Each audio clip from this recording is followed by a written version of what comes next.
தாவேக அரசின் புதிய நலத்திட்டங்களில் தற்போது அதிகம் பேசப்படும் திட்டம் தாய்மாமன் தங்க மோதிரம் திட்டம். அரசு மருத்துவமனைகளில் பிறக்கும் ஒவ்வொரு குழந்தைக்கும் 1 கிராம் தங்க மோதிரம் வழங்கப்படும் என்று தேர்தல் வாக்குறுதி கொடுத்திருந்தார் விஜய். இந்த தங்க மோதிரம் திட்டம் ஒருபுறம் வரவேற்பை பெற்றாலும் மறுபுறம் விமர்சனங்களையும் பெற்று வருகிறது. தங்க மோதிரம் திட்டம் தேவையா என விமர்சனங்கள் எழ என்ன காரணம்?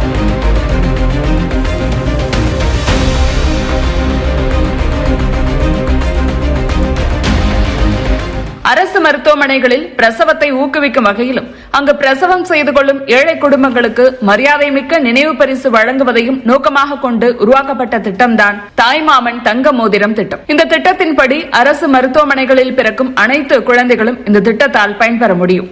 ஆண் குழந்தை பெண் குழந்தை என்று பாகுபாடு கிடையாது. இரட்டை குழந்தைகள் பிறந்தாலும் 2 மோதிரங்கள் வழங்கப்படும். தரமான BIS ஹால்மார்க் கொண்ட 1 கிராம் தங்க மோதிரம் வழங்கப்படும் என்று இந்த திட்டம் குறித்து அரசு அறிவித்திருக்கிறது. மேலும் இந்த திட்டத்தை செயல்படுத்த மருத்துவக் கல்லூரி டீன்கள் மற்றும் மாவட்ட மருத்துவ அதிகாரிகள் பொறுப்பேற்பார்கள். தங்க மோதிரங்கள் பாதுகாப்பாக வைக்கப்படுவதற்காக 24 மணி நேர CCTV கண்காணிப்பு மற்றும் பாதுகாப்பு பெட்டக வசதிகளும் ஏற்படுத்தப்பட உள்ளன. தமிழ்நாடு மருத்துவ பணிகள் கழகம் மோதிரங்களை கொள்முதல் செய்து மாநிலம் முழுவதும் தேர்ந்தெடுக்கப்பட்ட மருத்துவமனைகள் மூலமாக விநியோகிக்க ஏற்பாடு செய்யப்பட்டுள்ளது.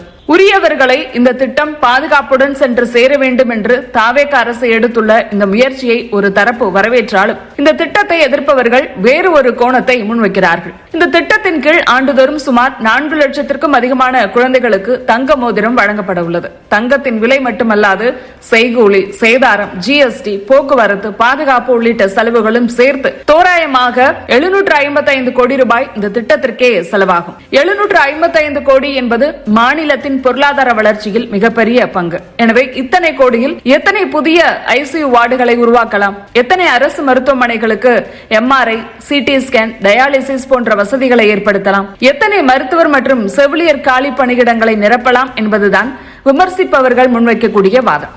அரசு மருத்துவமனை இருந்தும் பலர் லட்சங்கள் செலவு செய்து தனியார் மருத்துவமனைகளுக்கு செல்ல காரணம் அங்கு அடிப்படை வசதிகள் இருக்கும். அந்த வசதிகள் அரசு மருத்துவமனைகளில் இருக்குமா என்ற சந்தேகம்தான். எனவே மக்களுக்கு தேவை தங்க மோதிரம் கிடையாது, குழந்தையை பாதுகாப்பாக பிரசவிக்க தேவையான அடிப்படை வசதிகள்.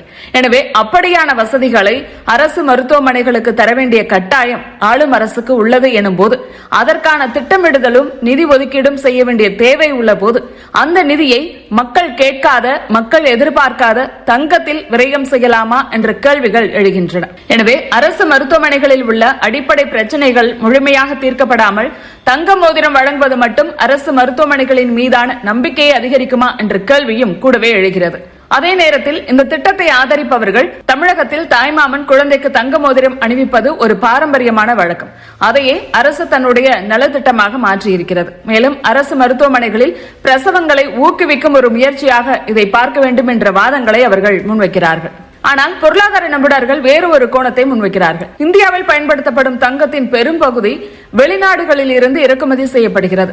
அதாவது அரசு அதிக அளவில் தங்கம் வாங்கும் போது அதன் ஒரு பகுதி அந்நிய செலாவணியாக வெளிநாடுகளுக்கு செல்கிறது. இதுவும் பொருளாதார ரீதியாக கவனிக்க வேண்டிய விஷயம் என்று கூறக்கூடிய பொருளாதார நிபுணர்கள் ஏழை குடும்பங்களை கௌரவிக்க வேண்டும் என்றால் தங்கம் அணிவிப்பதை விட சிறந்தது கல்வி கற்க வழிவகுப்பது. எனவே இந்த 755 கோடி ரூபாயை குழந்தையின் பெயரில் கல்வி சேமிப்பு நிதியாக வைத்திருந்தால் திட்டத்தின் நோக்கம் சிறப்பாக இருந்திருக்கும். அல்லது குழந்தைகளுக்கான மருத்துவ காப்பீடாகவும் அரசு இதை செய்யலாம். எனவே தாய்மாமன் தங்க மோதிரம் திட்டத்திற்காக செலவு செய்யும் இந்த 755 கோடியை கல்வி நிதியாகவோ மருத்துவ காப்பீடாகவோ அல்லது அரசு மருத்துவமனையை தரம் உயர்த்துவதற்காகவோ பயன்படுத்தினால் அதனுடைய பலன் இன்னும் நீண்ட காலத்திற்கு மக்களுக்கு கிடைக்கும் என்பதை இந்த திட்டத்தை விமர்சிப்பவர்களின் வாதம்.